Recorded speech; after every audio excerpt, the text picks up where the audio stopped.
Hello everybody, my name is Henk de Berg. I'm a professor at the University of Sheffield and the director of the Prokhoff Center. I'm here in the Humanities Research Institute at the University of Sheffield to interview Peter Pomerantsev. Peter, welcome to Sheffield and to the Prokhoff Center. It's my pleasure. Peter, you are the author of two best-selling books, Nothing is True and Everything is Possible, which explores the new post-Soviet Russia, and a book which came out last year, This Is Not Propaganda, which looks at issues of information manipulation, disinformation, political propaganda, and so on. I want to look at some of the questions that you raise in these books, but before that, let's have a quick look at your biography, because I think your background is linked to the country that you look at most in these two books, which is Russia, or perhaps in the case of your background, I should say the Soviet Union or Ukraine. Tell us a little bit about your biography.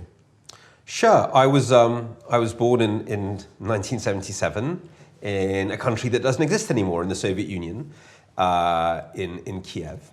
But all I really had time to do before my parents were exiled from the Soviet Union was throw up on it. So I threw up on it. I was born, I threw up on it, and then we left, basically. Which I don't know if that's kind of decisive for my relationship with the Soviet Union, but that kind of was it, really. So when I was 9 months old, my parents were exiled. They were dissidents, and at that time, after you'd been sort of arrested by the KGB, as they were, for the heinous crime of sort of reading books, basically, they had copies of censored literature. At that time, sort of, it was quite sort of the soft-ish, sclerotic-ish period of the Soviet Union where the policy was to just get dissidents out of the country. Don't let them become martyrs, just throw them out. Mm-hmm. And there are other factors which contributed to that being the policy that was taken towards them. They were in Kiev, but they weren't Ukrainian nationalists. They were kind of Russian Jewish. So again, that kind of, the KGB was much softer on sort of Russian speakers than it was on Ukrainian speakers. So they were exiled in kind of a small wave of immigration in the late 70s.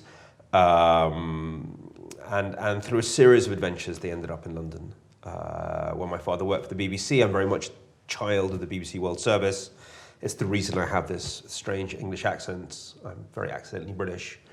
And it's a very thin kind of association I have with Britain, which is all through the BBC, really. So I grew up as a World Service kid. One of my earliest memories are wandering around the BBC World Service, which was then Bush House. This huge, beautiful, kind of vast ship of a building where all these different nationalities inside of it, all speaking different languages, but all united in their Britishness by the BBC. And so I ended up going to school in London, and then my father moved from the BBC to Radio Free Europe, which was sort of the much more kind of politically aggressive American international broadcaster, and he moved to Munich. Spent a couple of years in Munich. I went to a German gymnasium for a bit, and then something called European School, which is a special type of school designed by the European Union to create little Europeans, and I explore that in this book. It was sort of an exercise in creating a European identity. It was meant largely for the children of EU bureaucrats, but a lot of sort of expat kids went there as well. So that was very interesting, and I have a lot about that in my new book. And then from there, I came back to London. Went to university in Scotland. So largely a Western European and British childhood. And then I did something rather nuts. I went to, well, not nuts. I mean, just slightly different. I went to Moscow after university, and spent. This was in 2001. Yeah, this was actually. I arrived there like 2 weeks just after September the 11th. There were still flight bans and stuff. And if you think about September the 11th, that was this moment, for all its many horrors. That was the moment when, Condoleezza Rice said, that's when the Cold War ended, really, because Putin called Bush and offered support, and really I was my first job in Russia was working at a think tank, and then I went on. I found that a little bit boring, so I went to film school there and started working on documentaries about Russia, but very much caught up in the romance of the idea that this is Russia emerging from a century of horror to join the West. And, Russia seemed to be becoming democratic. There were parties and, there were different, there were parties as in fun parties, because it was a golden age, but as in political parties as well. and they had all the veneer of democracy, elections and parties and different media, and this incredible kind of vivaciousness in business, and Moscow was just booming. So all the sort of theory of democratic change, private business plus rights seem to be coming together. That's what it seemed like to me. I'd say right from my arrival, my Russian friends were saying, "Are you mad? This country can only ever be a dictatorship, and a bunch of KGB killers have taken over." I was still very naive. I suppose I was still young. But gradually, I began to notice how weird this new political system was, that it seemed like a democracy, but really wasn't once you started to get into it. And that's one of the things that you focus about in the book, because you write about a whole range of issues. You write about supermodels, you write about professional criminals, you write about television entertainment. I think you were there between 2001 and 2010, partly working in television as a television producer, but you also talk about politics and political propaganda. And one of the things you say is, looking at this new Russia, everything is PR, and politics is really one big reality show, which is kind of a continuation of a dictatorship, but with different means. Explain what you mean when you say everything is PR and politics was really one big reality TV show, because the other thing you say about this, which I think is very interesting and which we will explore later on, is that in many ways this was a precursor to what we see, to some extent, to what we see now, especially in the United States, but maybe to an extent also in the UK. So talk about Russia and politics and propaganda and reality TV shows. So you're quite right, I worked in TV. I was working in entertainment TV then, so I didn't really touch the news. I worked for a channel that just did entertainment, but I did come in contact with sort of the class of Russian producers, TV producers, and PR people, and the people who invent or see themselves as inventing meanings in this society a lot, and that was kind of a buzzword that they all had. PR, everything is PR. All the stuff we see in the West. It's all surface. It's all like democracy is just a charade. There are no real values behind it, and that's definitely what they would say about their own system as well. That it's all just PR. There was a sort of obsession with PR as a profession, as being the most important one. Political technologists, which is the Russian term for spin doctors, but which has within this kind of implicit within this kind of idea of engineers of human souls, somewhere echoing in there, which is an old Soviet phrase about the arts. They were kind of like one of the most prestigious classes in the political system. It's what the clever people wanted to be. It was kind of a very deeply, deeply cynical philosophy, where democracy is a sham in the West and it's a sham in Russia as well, but that's normal and that's fine, and that's just the way things are. I'd obviously complain to them going, no, the West is actually built on values and competition. They sort of laugh at me and say, no, it's ruled over by a political class that just exchanges power between itself, and it's all a joke. Which was also used, very cynically as a way to legitimize sort of the increasing control of the Kremlin over all forms of media and politics. Because it sounds like sort of a three-stage development that you're describing. So if people protest, if they don't agree with the government, one of the things you can do is you can throw them in jail or send them off to the Gulag or whatever. That's what's happened in Stalinist Russia. Another way of dealing, sort of a next stage, would be to say, to use what Herbert Marcuse has called repressive tolerance. In other words, you give people freedom of expression, but then basically that's just a safety valve, a way for people to let off steam, and then you ignore them, which is what Marcuse is saying about, Marcuse writing in the 1960s, is saying about liberal democracy. But then you seem to be talking about sort of a third stage where politics becomes merged with entertainment to such a degree that the whole concept of truth seems to disappear, but also then even even the opposition, so even critique and protest cannot escape the pull from sort of escapism and the entertainment industry, so that everything becomes one big unreality, as it were. And then that, in addition, is used by the government, the Russian government, but then later also maybe other governments, to sort of co-opt, inhabit every possible kind of counterculture, so that the government would then support to sometimes even financially support, subsidize various kind of countercultures.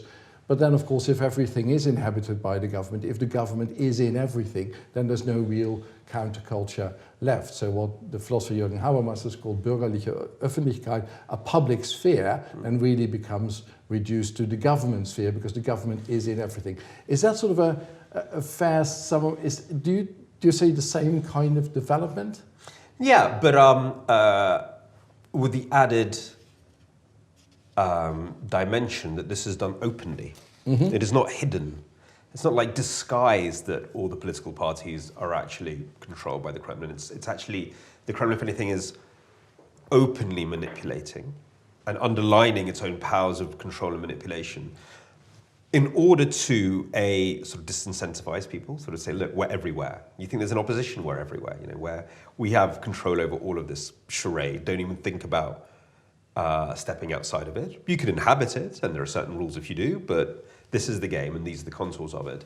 And I think also in a kind of like more subtle way, kind of saying, like, if we can manipulate our elections, our parties, our media, then the same thing's happening over there in the West. Kind of like, we do it, therefore they do it. Kind of undermining the idea that something autonomous is even possible in a very kind of subtle way. That's what it could be that was the weirdness of living in that system. Nobody was hiding the fact that all the political parties that were allowed to compete were actually kind of taking their diktat from the Kremlin. The excuse for that was that we need managed democracy, and this is what it was called. In the 1990s were chaos, when we had real competition. Russia isn't ready for this, so therefore we need this. That was kind of the excuse that was given to Westerners and in certain bits of the liberal conversation. That really wasn't kind of the effect. But that was what was quite hard to explain to people sometimes, because they were like, oh, they're trying to con the population. They're not trying to con anyone. Quite the opposite. They're showing very openly that they're in charge. But by showing it, then they're also presumably making the people completely cynical, because you've still got to work within the system to some degree. I mean, not all Russians can emigrate. Yeah. So you're there, you're doing your thing, and to some extent you think, oh, I'm part of an opposition party, or I'm some sort of counterculture, or I'm protesting against the government. So maybe on some level I'm doing some good things, but at the same time, it's kind of all sort of, it's always kind of recovered by the system. So the way that sort of like one of the propagandists of the Putin system explained it to me, there really is only one message in all of this, that there is no alternative to Putin. That whatever you do, it's still all part of the greater Putin. I just constantly reaffirm that. And again, their argument would be in the 1990s, the Kremlin was very weak, power was very weak, and so they had to constantly create, after 2000, this sense that it's everywhere. So that everything is geared towards that, to restore the sense that the Kremlin is everywhere, and to restore, and to sort of really sort of drill down into this idea that there is no alternative to Putin, that all roads lead to Putin. Again, that's how they explain its sort of evolution and where it came from. So in that sense, they're very interested, even when they don't control something, to making it look as if they control it, which would lead to some quite absurd things.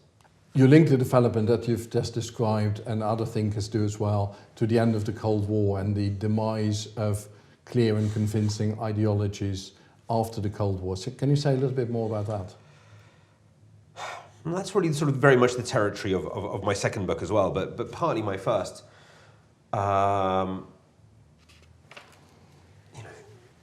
Putting it very, very simply, and returning to propaganda, and media, which is really my beat. I'm not a political scientist. The Soviet Union would try to impose a right version of history and a right idea of ideology on people, very, very crassly by the end, in a very uninspiring way. Putin doesn't really have an ideology. I mean, we can come back to, I actually think he is a populist, not in the sense that he's against the elites, but in the sense that he's constructing an idea of the people on this kind of ideological and sociological wasteland. So that becomes the main idea, constructing the people, what actually in Russia it's called the большинство, the Putinskое большинство, which is this idea that Putin represents the majority. The majority is constantly being redefined, the minority is constantly being redefined. It's kind of a blob that has to be filled with very different meanings.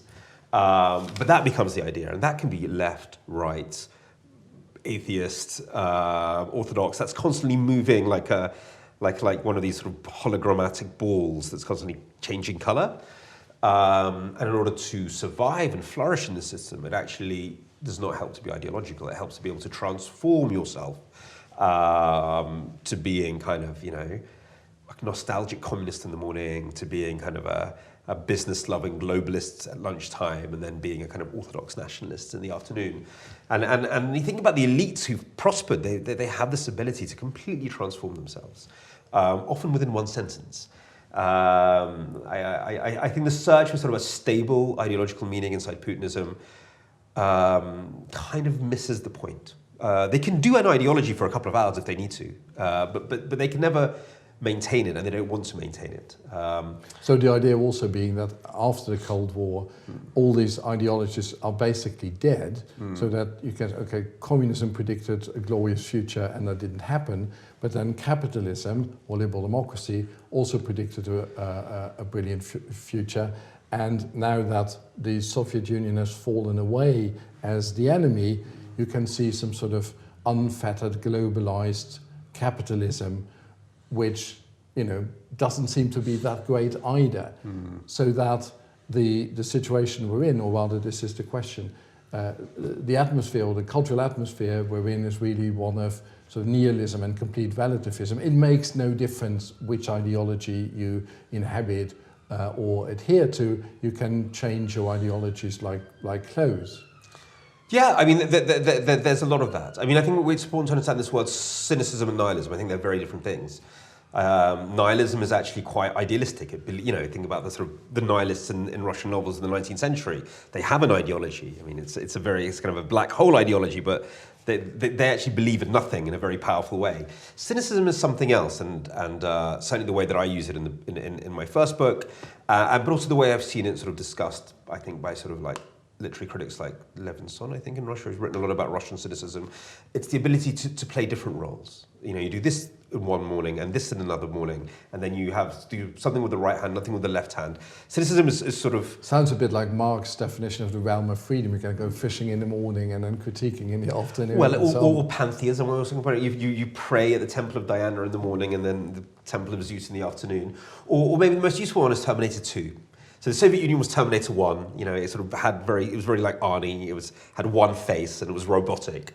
And Putinism is Terminator 2, where it's constantly transforming into any role that it needs for that specific moment, with some overarching kind of aims, like being powerful, which we can discuss why and what that means in Russia. But so that I would actually, nihilism is quite romantic, punks are quite romantic.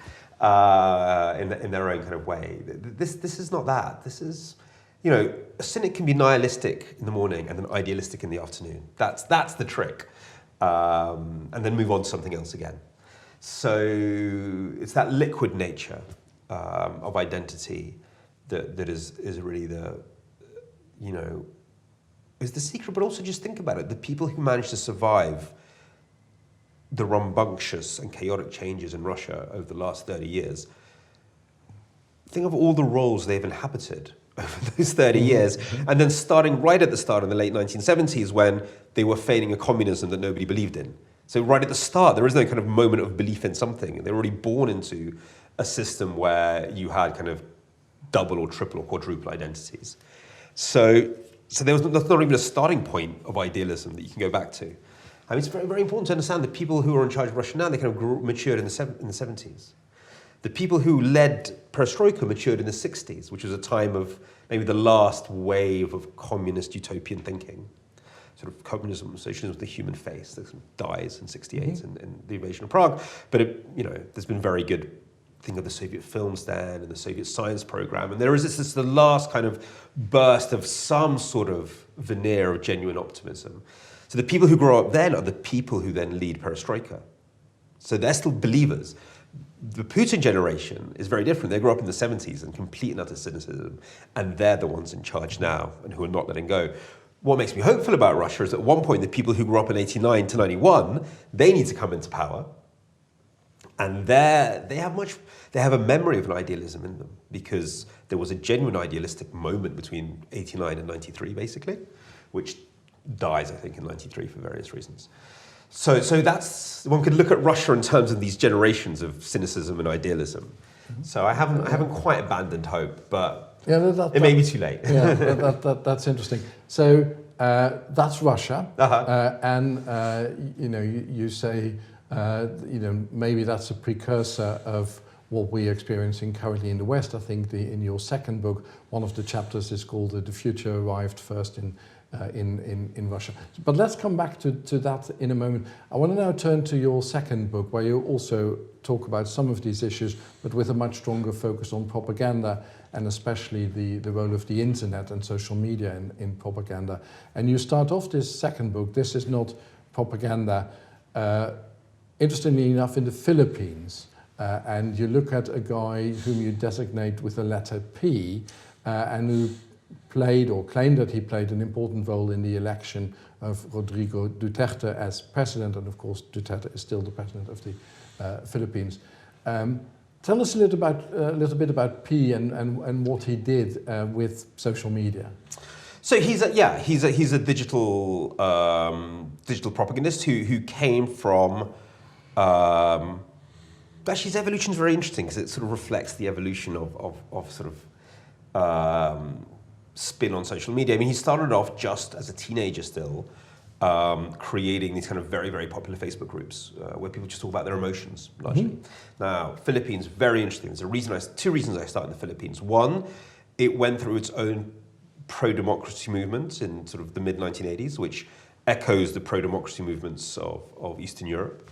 I think we sometimes forget that actually 1989, 89, that sort of big wave of democratization wasn't just about Eastern Europe, it was about Latin America and South Asia as well. So I had this big moment of hope, which is now sort of falling apart. But also, to do with propaganda, it's got the highest, or these figures fluctuate, but at the time of writing it had the highest amount of users of social media per capita. So it's very, very sort of digitized, very, very internet penetrated, and very social media penetrated society for many, many reasons that we can get into. But it means that Facebook plays a huge role in it. I think even when you buy your phone, Facebook is like hardwired in as your interface. So it plays a role much bigger than in Britain. So yeah, he started off doing these Facebook groups, which became super popular, all about emotion and confession, and it's a very expressive culture, the Philippines, and so that kind of stuff grew very, very popular. We talk about your feelings, your emotions, and for the first people to approach him were like people who were selling mobile phones, saying, "Look, can you start mentioning how great our phones are?" And they'd pay him in mobile phones, and you're still in school at that point. Then these kind of commercial offers became more sophisticated. So people were like, "Okay, can you start pushing our medicines on your Facebook groups?" And there he was more subtle. And by then I think he was already in college and studying. I think he was studying psychology. And he was like, okay, so he'd do a really sad theme, like talking about death and the death of loved ones. And can people talk about, how hard it was losing those nearest and dearest to them, how they got over those experiences. And then he'd drop in an ad about, wow, there's this great medicine out there. Yeah. So he was already thinking very much about how does he curate desire. In a way, it's basic marketing theory, it's sort of evoking a desire for something among people that never occurred to them they wanted. But it's interesting to see how it's done in the social media space where, there's no barriers between, there's no kind of official sort of designation of advertising, and it's a much more emotionally intimate community. Yeah, it's kind of slipped in. It's less. Yeah. It's not like an advertising hoarding. It's really like within the conversation, and in a very kind of private place for people, or very emotional place. And then he was like, okay. And by this time he'd made a bunch of money. And as an ambitious young man, he wanted to try out politics. And also kind of a new market for him. So Philippines is interesting because it has genuinely competitive elections. So there's a big financial market for political propaganda.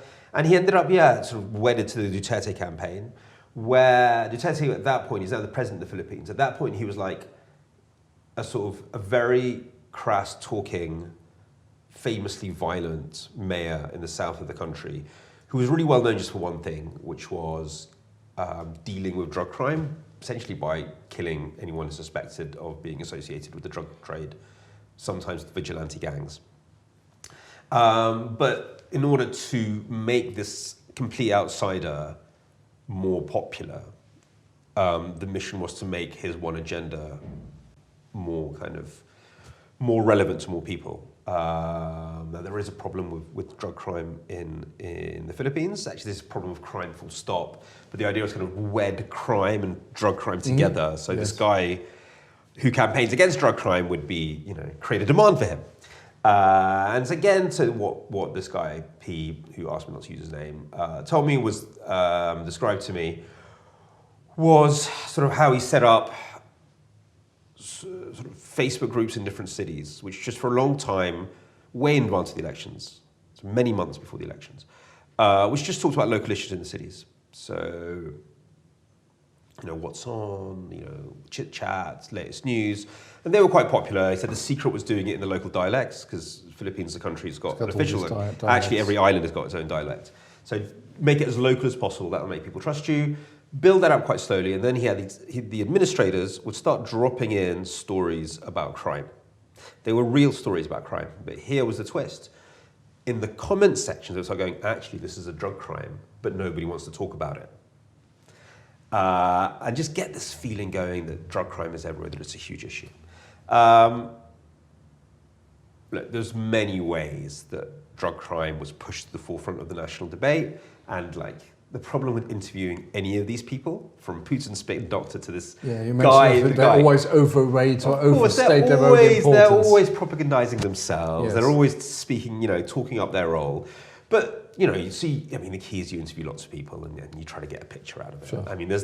I have no regression analysis sort of tools that I can use to prove exactly how much this side did. But you get a sense of the whole campaign. And what is true, without a doubt, is that Duterte was the first social media campaign. It was partly because he was an outsider, partly because he didn't have big budgets. He wasn't even sort of invited onto TV debates at the start. So all his momentum came through social media. And in that sense, it was a very original campaign, and using things that I've talked about, but also using a lot of what they claim are sort of just like bottom-up enthusiasts, but one suspects were maybe paid for troll farms sort of to push him all the time. So this was one guy doing this, or there were other people doing it as well, of course. But the same one of many, and they would have had many approaches. Yeah, but the same can be done at a much larger scale at the so-called troll farm. Explain to me what a troll farm is, or is that slightly different? It can do that as well. But the whole idea of a troll farm in the Philippines, and here I actually reference the work of a fantastic academic, one who's at the University of Leeds, the other one who's in Michigan, I think, or Massachusetts. I'm embarrassed, I can't remember which one. Anyway, but they did this fantastic study over several years, what they call the disinformation architecture in the Philippines. And they describe it right from the top to the bottom. So I talked to a mid-range operator. They talk to the whole kind of scale. Mm-hmm. And what we're talking about is activity sort of right at the bottom, like creating lots and lots of avatars on social media that praise a candidate or smear a candidate. So that's slightly different to what my guy was doing. He was creating social media communities where the administrators were meant to be kind of like steering the conversation. I'm sure he could have done work with a troll farm that would get people to comment. But is a troll farm not also just a whole bunch of people located in one building? Yeah, exactly. Doing sort of similar stuff in a group. So the way it's described to me, again, there are different types, but the way in the Philippines they actually call them call centers, which is just the phrase they use for them because they look like a call center. And the way it was described to me was sort of, they pay by the hour, so people can just come in, do a few hour shifts, and then go away again. A lot of people sort of in the gig economy use it. A lot of students, a lot of nurses. So people just come in for a few hours. They're given kind of an aim, create 100 accounts, which are all meant to slag off a candidate, and that's what you have to do.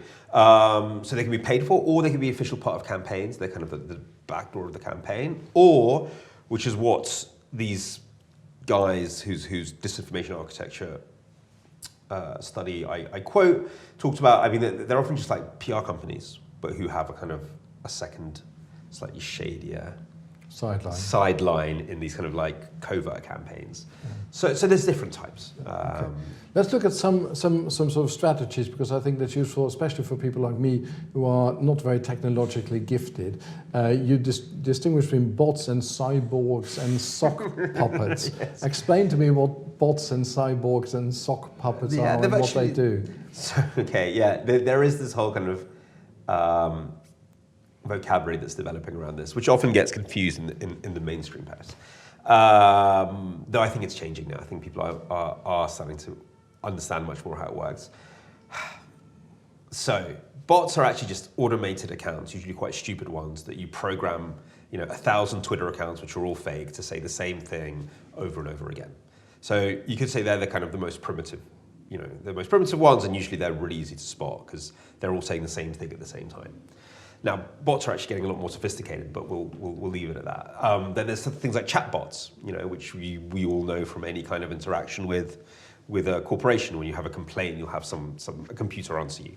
So it's any kind of purely automated account. Then you have trolls at the other end, which are actually people who are manually controlling an account, but just hiding behind an avatar, or often controlling hundreds of them. So they're writing lots and lots of comments. So that's a human-controlled fake one. And in the middle, you have actually what most are nowadays, which is a cyborg, which is a real person that will have a lot of bots that will first dispatch. Do messages en masse. But if they see somebody engaging with them, so for example, during the US campaign, there was these great moments when Michael Flynn, President Trump's, I think he was his chief of staff, for example. National Security Advisor. But also like he was quite important in the campaign as well, even before he was later. He started interacting with a Russian, a Russian account, which is a fake account. And at that moment of interaction, a real person will step in and start guiding the conversation. So it's a bot until it gets interaction, and then a real person steps in. So it's a mix. And actually virtually everything now is some sort of cyborg. And then there were sock puppets. I don't even know where the word comes from. A sock puppet is just a way of saying something that's using a fake identity. Okay, where does the word come from? Why it's called sock puppet? I think it's finger puppet, isn't it? Right, that's the idea. Okay. It's like sock puppet, I think that's what it is. Okay, and let's look at one more general term, dark advertising. What's that? Well, that is a much more sort of serious and systemic thing, which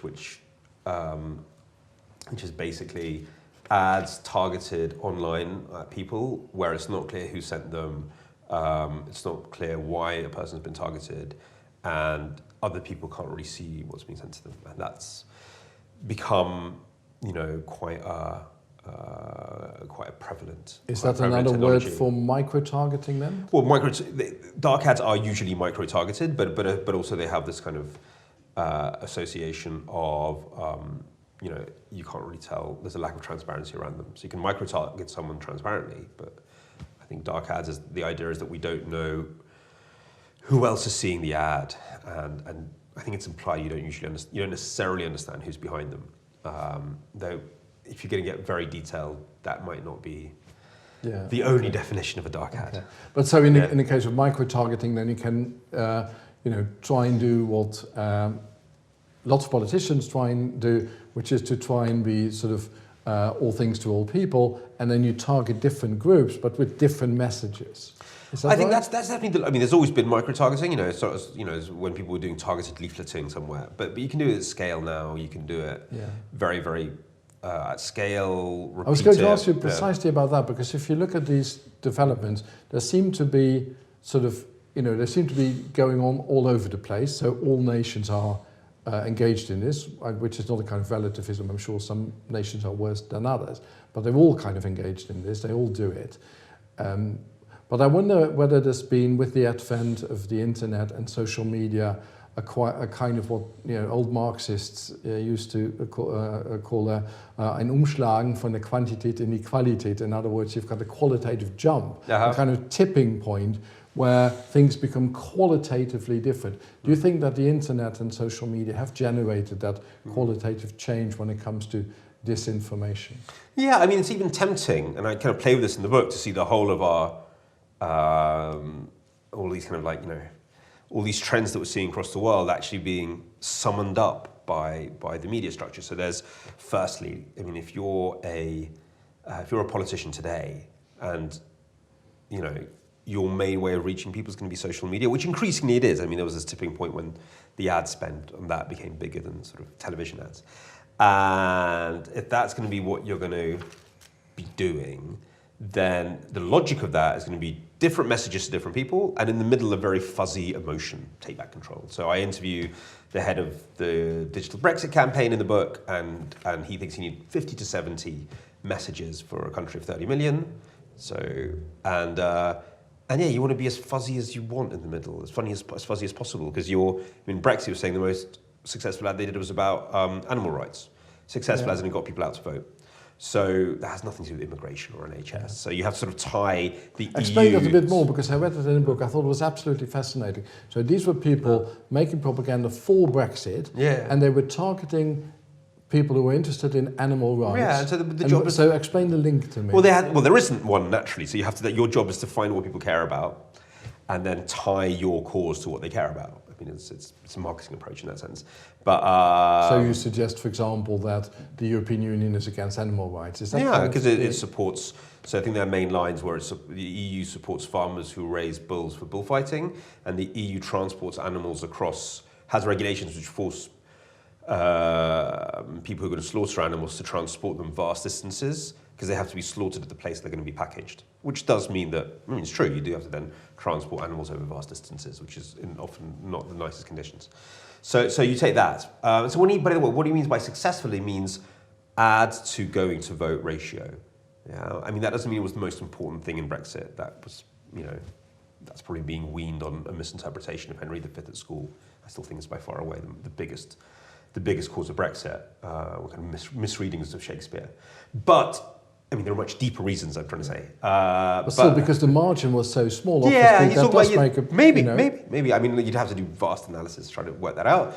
But he's talking about it from a very practical point of view. Like, he sends the ads, he has a very good idea about who goes and votes afterwards, so he can sort of tell the dynamic. What was I going to say? So yes, but getting to the point, back to the point, to a certain sense that the technology inspires a certain type of politics. So you want something that's very, very fuzzy in the middle, take back control, very, very vague, and then specifically target very, very different groups. We still don't know what happened in this last election. We're all fixated with Facebook, but some of the most interesting stuff is now happening on WhatsApp groups, which are even more closed than Facebook. Mm-hmm. It's really hard to understand what's going on.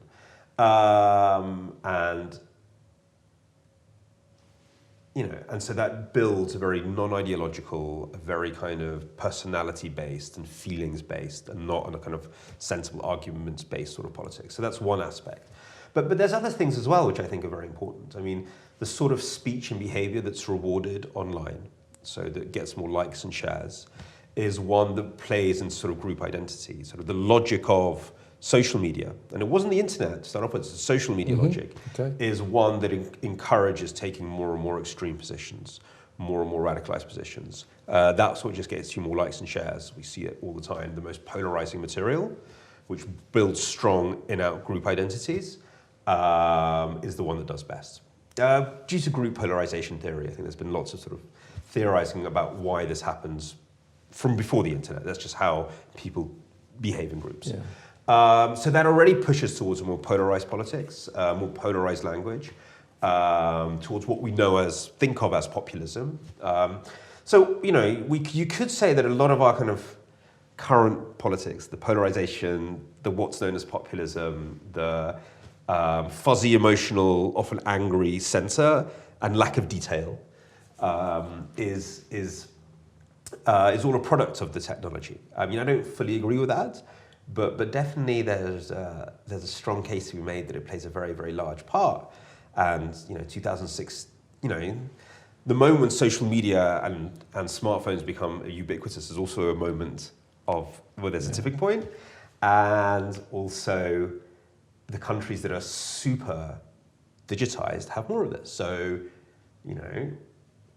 America, Britain, the Philippines, these are all highly digitized society. Germany, which is going more slowly towards this place, is much less so, and has much less use of social media for political stuff, and virtually no Twitter to speak of. Yeah. So that it seems to me then what you're saying is that sort of now we are in danger that sort of the whole concept or concepts of truth and objectivity disappear. In the past, governments may have lied to us, but at least we suspected that they were lying, or that we knew that they were lying, and we wanted them to tell the truth, and we cared about the truth. Then you get this sort of postmodern kind of in-between phase. You write about it, or you hint at this in the book, where people say where objectivity is deconstructed into a whole range of sort of subjectivities, like objectivity is really just male subjectivity, or objectivity is really just Western imperialism. And now with the rise of social media, that is taken one step further, because now, as you say, the messages and the news in inverted commas that's being put forward and that is watched most and that gets the most clicks is when it's the most extreme, and when it's almost like people the messages become advertisements.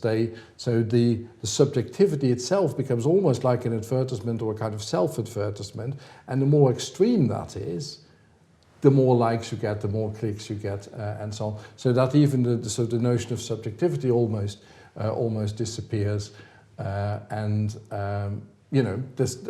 no way back to the truth. Maybe let's explore this point about populism a bit more. In This Is Not Propaganda, you write about populism as a strategy. Can you say a little bit more about that? Sure. So there's a big literature out there about sort of what is populism, and I don't want to kind of compete with that or get into these kind of like strident debates among political scientists. I'm really talking about this from the point of view of the spin doctor.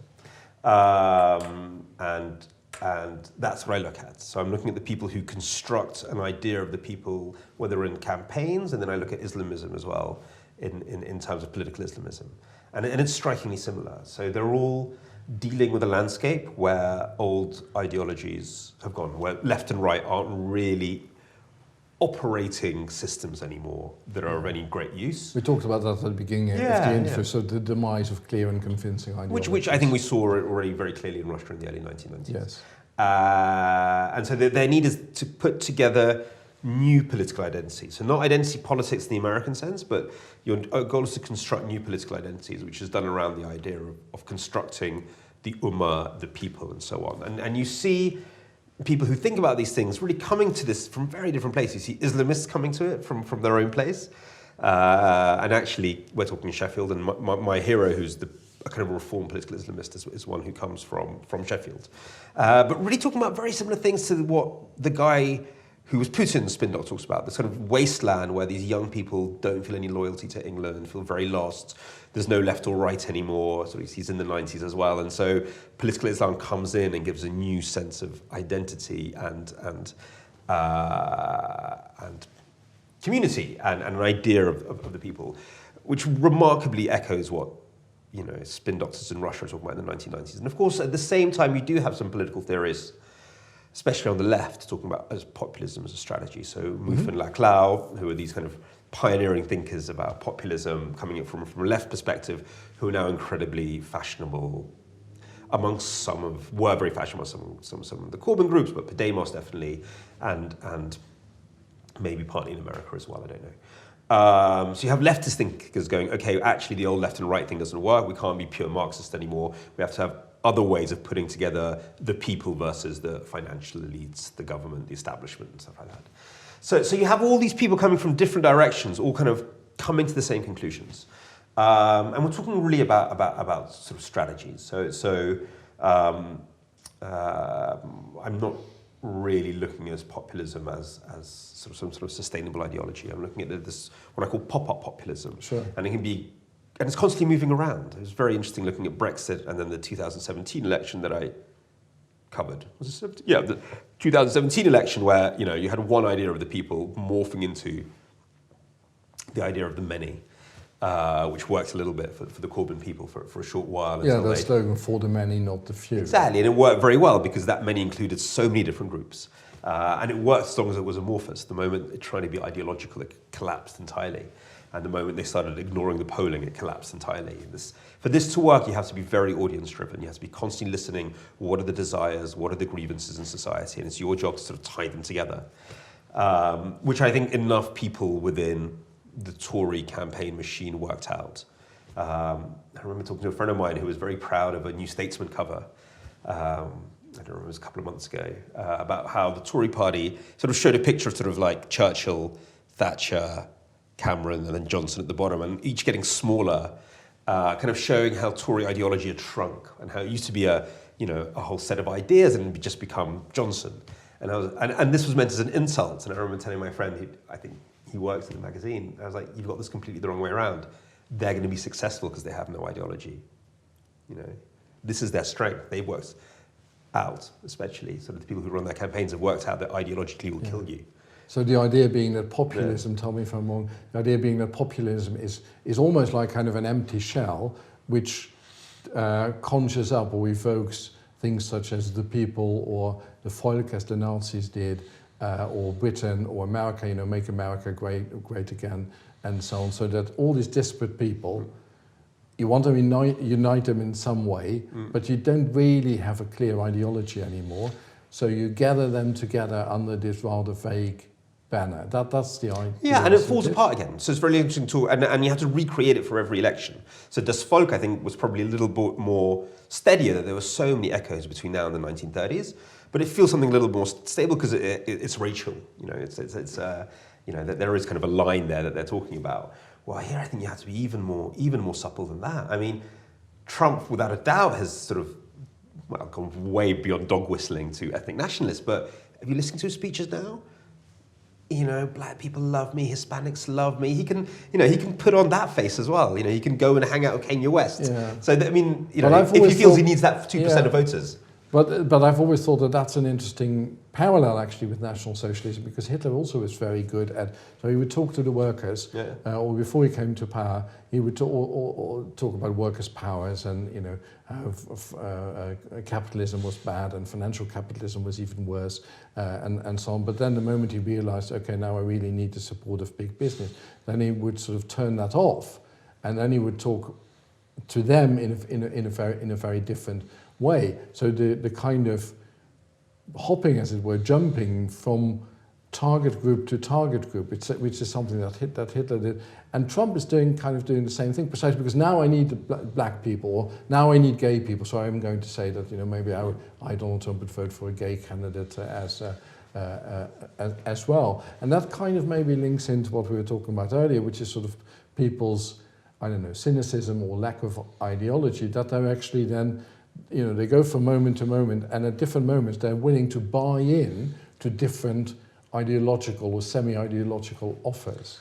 I mean, I still think I think there does seem to be a red line for Hitler when it came to certain sort of ethnicities and certain ideas of the race. But Hitler was very good, for example, when he organized the Berlin Olympics in 1936. And he made sure that all the anti-Jewish posters went, and there was no anti-Jewish propaganda anymore. But you're right, he still believed in this very, very firmly, and of course that then eventually led to the Holocaust. But there are many similarities. I mean, which go very deep, I think. Even before we get to the propaganda and rhetorical strategy, and Hannah Arendt, when she talks about the origins of totalitarianism, she talks about how both in Russia in the sort of 10s and early 20s, and in Germany post-First World War, you have a collapse of stable social identities, different classes. And in that collapse of social identities, what she calls creating the masses becomes the number one mission of the leadership.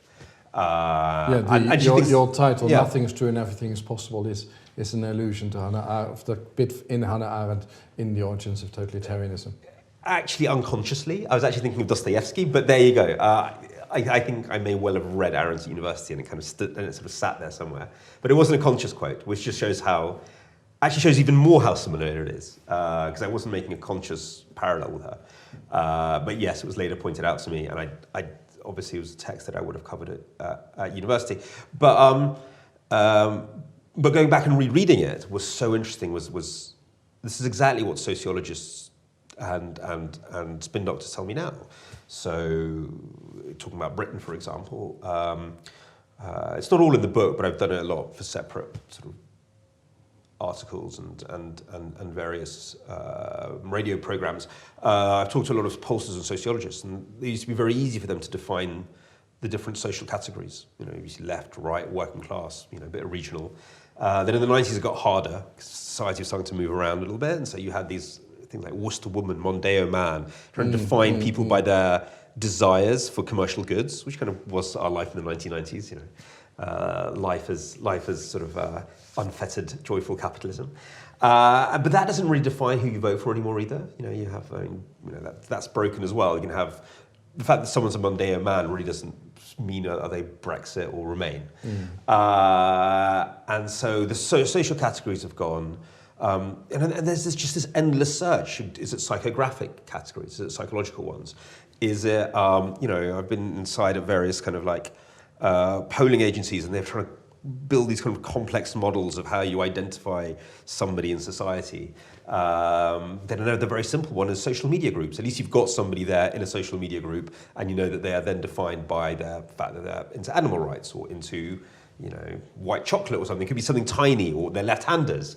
But there's this endless search on, oh my God, how do we define people? Which I think is very, very, which echoes what Arendt's talking about. I mean, ours has happened not through a crisis, but through, various technological and social and economic changes. And of course, companies are trying to find out about this by analyzing internet data. So you talk about this in the book, Cambridge Analytica, and so on, how they try and get a picture of people. So how do we pitch our ideas, or how do we sell our candidate to this person, that person, and then you do internet search, and you look at you look at people's internet searches and internet behavior. To the extent you can do that, I'm very skeptical about Cambridge Analytica's claims. I mean, for those of watching this who don't know it, they're a company that worked on the Trump campaign and then were associated with the Brexit campaign. They didn't officially work on it. But they made huge claims about being able to essentially mind read people from their likes and shares online and other bits of data that we leave. So actually in my book I interviewed the guy who set up the company that they are a spin-off from, which is something called SCL. And he's a genuine obsessive with what makes people tick, and he's something he's been doing for decades. His name's Nigel Oakes, and kind of work with the defence industries, with defence, a little bit with political campaigns and social campaigns. So doing everything from trying to get people to use condoms to stop the spread of AIDS and anti-smoking campaigns, through to working for some rather.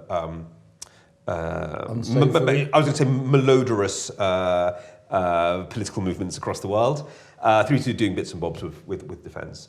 But he, whatever you think of him, is a genuine obsessive. He spent decades finding out what actually drives behavioural change, and he's quite genuine in that. And I've spoken to a lot of people who work with him across the decades, and everyone admits that he's tried very hard to find that key of human behaviour. Now, he describes himself as amoral, so you can use that key for good or bad. You can use it to create ISIS or elect a right-wing populist or get people to stop smoking. His thing is like, I have found the key, you can use it anyway. But Cambridge Analytica was a spin-off from that company, and he was very sceptical of their claims that you could do that sort of social research online at the moment. Maybe in the future we'll know more about people online, but he felt that they were ever so slightly selling themselves, which again is the story. I was going to say there's an interesting paradox Yeah. there, which you actually address in the book, when people say they look at all these companies and bots and cyborgs and all the rest of it, and they say, oh my gosh, this is incredibly dangerous, then precisely the fact that you're saying that, maybe in a sense the fact that they're kind of found out in inverted commas, makes them even more dangerous, because that people then think, oh my gosh, all these things they can do, and maybe actually they aren't that powerful. However, final question. If this is the situation we're in, let's ask the Lenin question, what is to be done? I mean, do we need to do anything? Can we do anything? So I've set up a small research institute research initiative, to be precise, at the LSE that looks at this, and we're going to be moving to Johns Hopkins from next year. So that's what we set up to do, and we try to track these new forms of campaign, working with other people, just to see how they're developing, because they develop all the time. I mean, sort of the American campaign, the Russian campaign in America from 2016 is probably impossible now due to sort of much stricter enforcement by the social media companies. So it's constantly evolving. But having said that, there is actually kind of like consistency that we see from country to country, which I look at in my book, and from medium to medium. And they're always aimed at spreading hatred, division, polarization to the point where democratic discourse and trust breaks down. And that doesn't matter whether they're doing that domestically.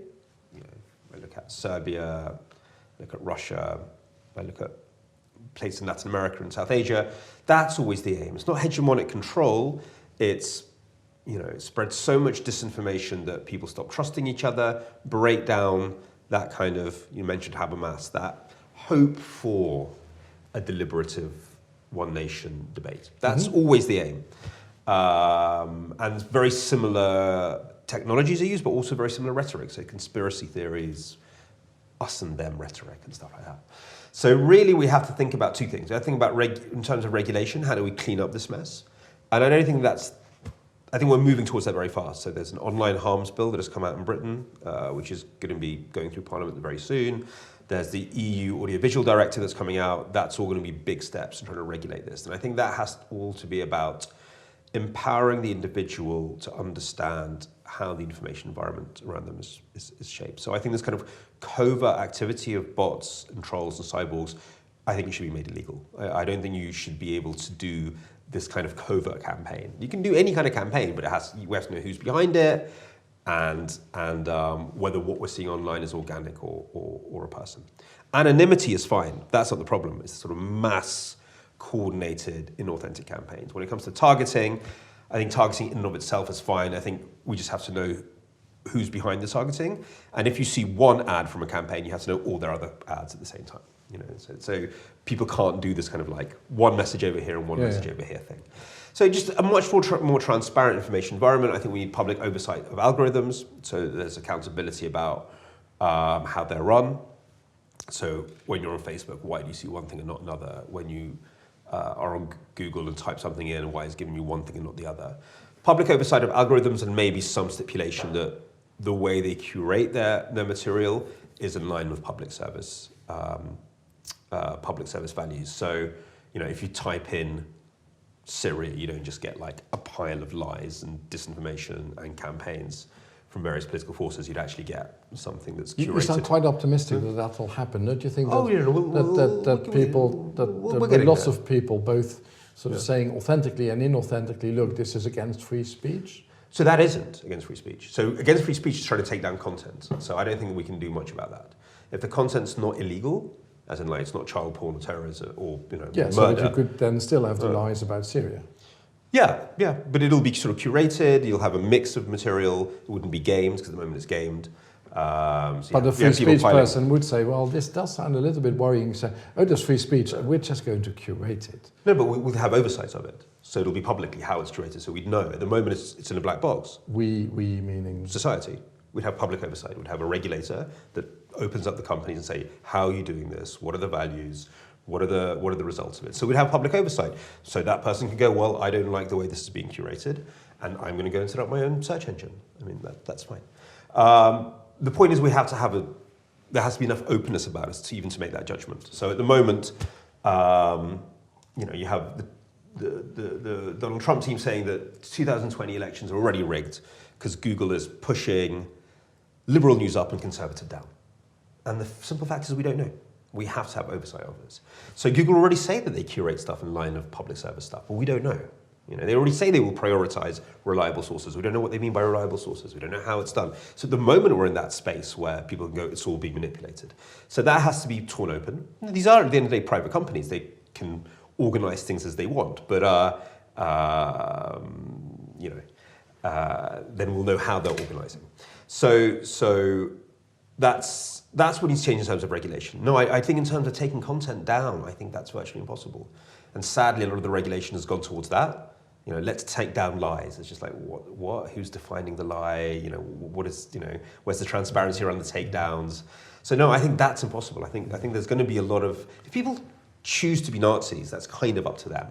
And at the end of the day, the main thing is we need an information environment where there's enough understanding about what's moving through it and how it's moving, in order to be able to respond. I mean, once we know, who's behind the disinformation, where it's being targeted, we can respond to it. And presumably also educating people as to, I'm assuming this is one of the reasons you're writing the book, it's just educating people as to what's actually going on and what they've got to watch out for. Yeah, but I mean, I'm very worried about that, because I don't want to, in the sense that there's a danger where that kind of education just leads to sort of even more cynicism and even more lack of trust.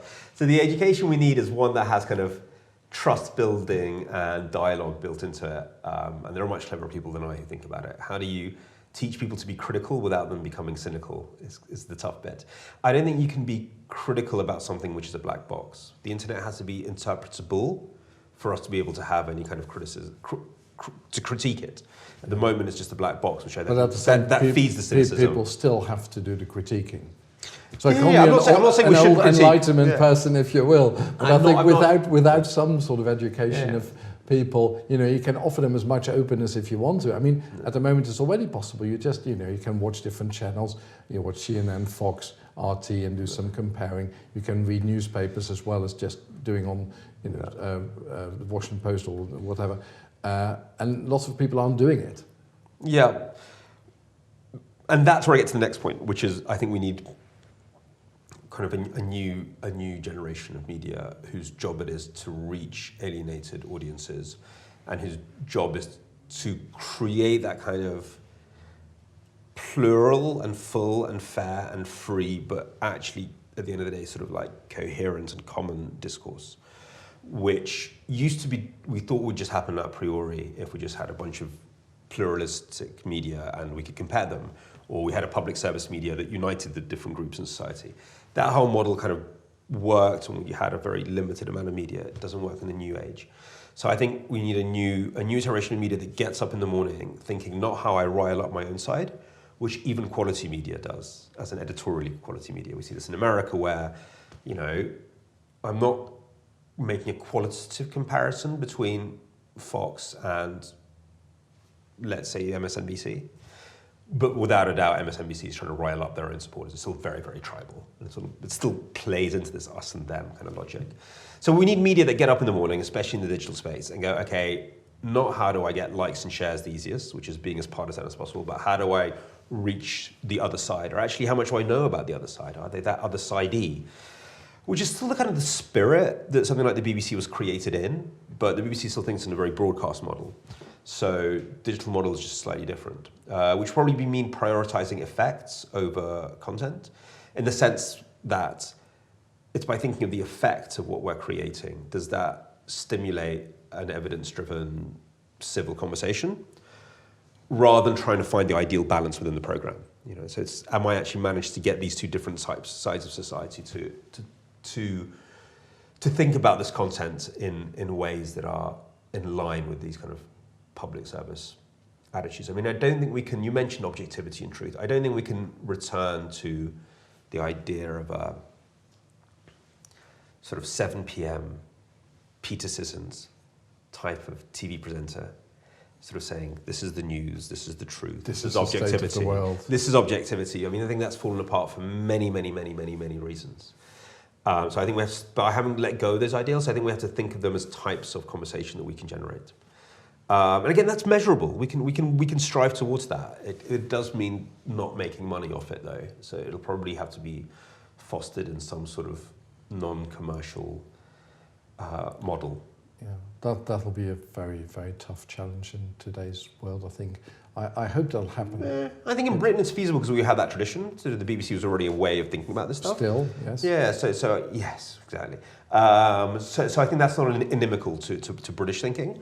Certainly not inimical to sort of many European thinking where there's strong public broadcasters, like in Scandinavia. So I don't think, and then in Germany you have commercial media, but which feels a very strong public service responsibility. And a very strong public broadcasters as well, of course, in Germany. So I think in Europe it's perfectly possible.